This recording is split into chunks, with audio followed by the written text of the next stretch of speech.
السلام علیکم، الحمدللہ والصلاۃ والسلام علی رسول اللہ وعلی آلہ وصحبہ اجمعین۔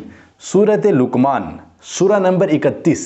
سورہ لقمان مکہ مکرمہ میں نازل ہوئی، جس میں 4 رکوع اور 34 آیات بینات ہیں۔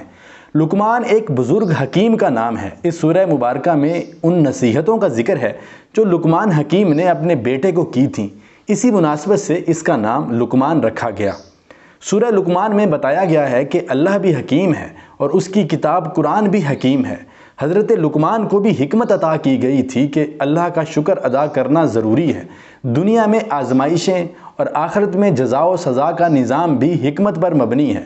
اس سورہ مبارکہ میں آبا پرستی کی مذمت، شرک کی نامعقولیت اور توحید کی صداقت کو سمجھانے کے لیے حضرت لقمان حکیم کی نصیحتوں کو پیش کر کے یہ بتایا گیا ہے کہ ہمیشہ سے سلیم الفطرت اور معقول انسان شرک سے بیزار اور توحید کی صداقتوں کے قائل رہے ہیں۔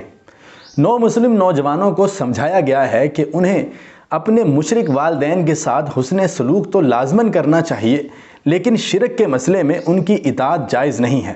اسی سورہ میں یہ ذکر ہے کہ اگر سارے درخت قلم بن جائیں، سمندر دوات بن جائیں، ساتھ مزید سمندر روشنائی مہیا کریں، تب بھی اللہ تعالیٰ کی صفات ختم نہ ہوں گی۔